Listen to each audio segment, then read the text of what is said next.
Hey, welcome back. My name is Dino. This video is on the 2024 Oscars and its relationship to tech. So I'm going to try to connect various films to that. The importance of the Oscars was probably summed up best by Robert Downey Jr. When he's accepting his Best Supporting Actor Oscar for his role in Oppenheimer. Film has a social impact and significance. So whether you like film or not, that this show is so highly publicized and somewhat well watched. It says something, and that so many people watch movies. So I want to give a little bit of context for this idea of film and tech. Is that there was a writer's strike in 2023. The duration of the strike is 148 days, which is pretty long. And from that, one of the major issues was limiting AI's use in the writing process. So there's a tech sort of context to all of this and the production of films in the recent past and in the future. I'll talk a little bit about the great movie Rustin and its role as social movements and the organization of mass social movements. When you talk about organization of and participation in mass social movements, it was mainly offline in the 1950s and 60s, done via phones, in-person meetings, strikes, and sit-ins.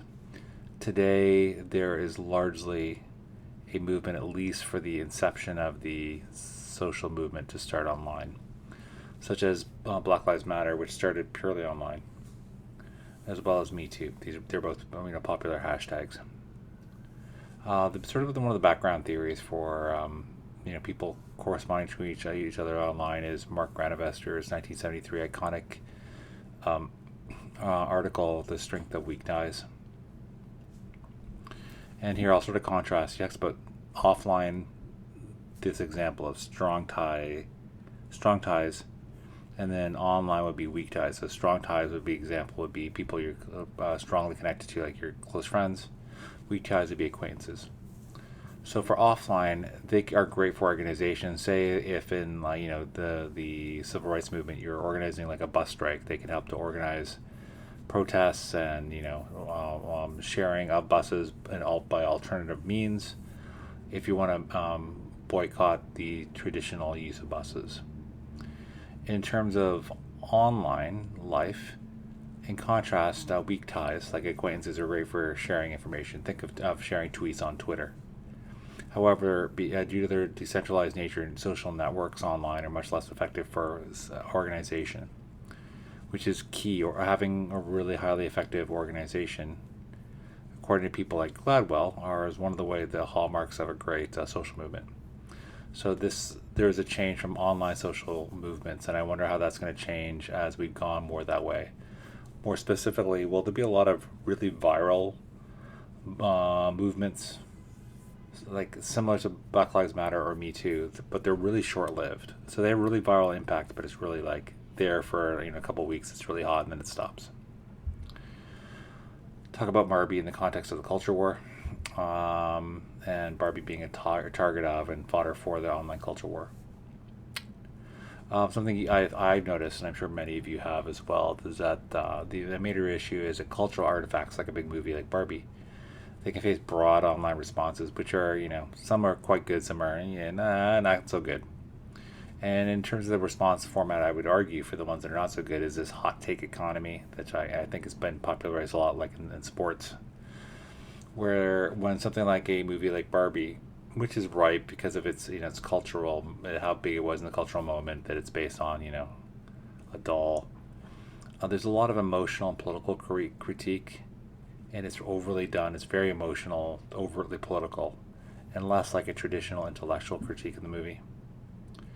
And this has several impacts. Culture is now co-opted as a social media content in itself, so it's like the culture, like the movie, in short forms becomes the social media content. And these responses, like YouTube responses to Barbie, etc., are woven into the broader cultural war. For example, I'm not endorsing these arguments. Just to be clear, they're just examples of things you'd hear. Say, for example, you hear on Barbie, both online and even some terrestrial TV shows, that it was an example of man hating, that the whole movie was about man hating, which is pretty reductive and, I would think ridiculous because, I mean, it made fun of men, but, in a playful, way. And then you'll also see the LGBTQIA content and characters are described as grooming, which again, if you know any of the people in the community, they're just living their lives and trying to get by like most of us are, and grooming is not what they're doing. But it's like, oh look, there's look at all these cast members of those communities. They must be this must be a movement in their grooming, and it's like that. I think they really couldn't be further from the truth. And then I think because of all this, there's a backlash to diverse stories and storytellers, and that's what this cultural response online is. I worked on a show called the UATV The Lofters. We had two people, Matthew and Jason, who were gay gentlemen. And I think one of the most powerful things on the show was just to normalize, hey, these people have lives, they have significant others in romantic settings, and that's okay. They're just like normal people, just like us. They just happen to be gay, and you happen to be straight, and that's fine. Also, just recently, I saw an old episode of The Love Boat, which I'm sure some of you have seen, especially older viewers. And they did about, I think it was like one of the characters, Gopher. This is the TV show. One of the main characters is called Gopher. He saw one of his old roommates, and he changed sexes, and how it was done so responsibly. It was quite well done. And this is a show from the 80s. And then I think another impact is that the high quality professional critique has been marginalized. Things like Pauline Kael in the New Yorker, and I think the New York Times, and Siskel and Ebert, who did their show, that type of traditional critique has been marginalized for these sort of highly emotionally and politically responsive critiques. I'm going to talk about Oppenheimer in terms of the Anthropocene era. What is the Anthropocene era? The definition is it's it's not really fully adopted geological epoch or era. And the period of it is the start of human impact on Earth to the present, and significant human impact. And in this impact would include geology, landscape, ecosystems, and climate. Some examples would be climate change or loss of biodiversity. So that's the Anthropocene era. And I would make an argument that in the atomic era in the past, that would be the World War II and Cold War, that was, the impact. Like, there was obviously devastation happening in various parts of the world. And in the present, again, I'm not sort of saying, you can be on either side of the conflict, but due to the Russia or Ukraine war, one of them having access to nuclear weapons, there's a limit to what can be done by opponents to the war to stop it, because one of the combatants has nuclear weapons. Like, that's such a profound power and can affect the planet in very, very profound ways that you can't really limit them if they don't want to be limited.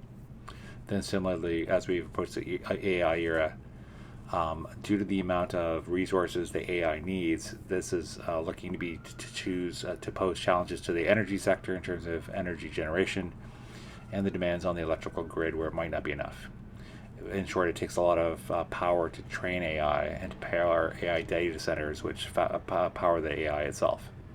And as a result, there would be corresponding environmental impact of these power needs. So that can also affect the world and impact the way we live and the planet we live on.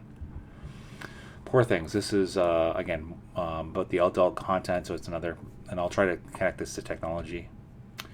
One of the sort of tensions in the movie is the invisible production of adult content. I'm just sort of being like as euphemistic as I can.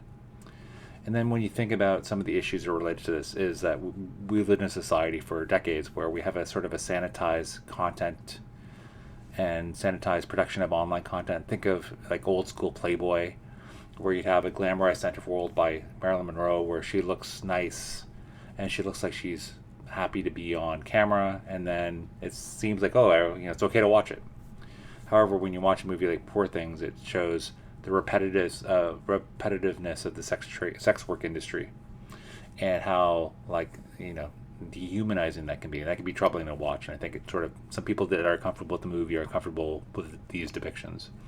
It reminds me of the documentary Our Daily Bread from 2005, which shows how our food is made, and it shows some very repetitive tasks, and a lot of them are quite brutal, involving animals. And again, people like to eat. I like to eat. I eat meat.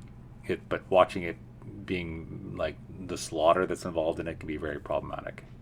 So it's difficult to watch. And sort of further, there's a consumption versus production of consumed content. And I often do these videos in terms of the context of students and teachers and learning. And in terms of the consumption of adult content, the content now, due to online access, can be easily accessible via digital devices. And it can be highly glamorized, like I gave the example of Marilyn Monroe and a lot of that type of content that's, more mainstream. In contrast, it can be quite real and quite graphic, where there's different depictions of sex and sexuality, and it can be quite brutal the way it's done. Like, it could be like violent acts involved.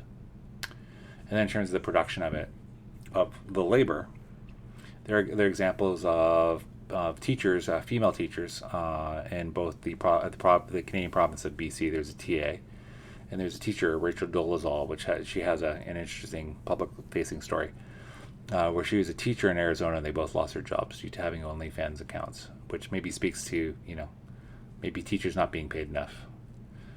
And then identity. What's the impact of working for sites like OnlyFans on your identity, whether you're a teacher, whether you're potentially a student, etc. In summary about all this, film has social impact and significance, according to Robert Downey Jr. and I highly agree. Art depicts various people and social phenomena that relate to technology in the digital analog world. And I would suggest to you, we should all continually consider how pop culture reflects and influences modern life. It goes both ways. That was Oscars 2024 in technology. My name is Dino. Thanks for watching. Please feel free to like this video. Please feel free to comment on it, and please feel free to subscribe to this channel if you like this type of content. As always, thanks for watching. Take care.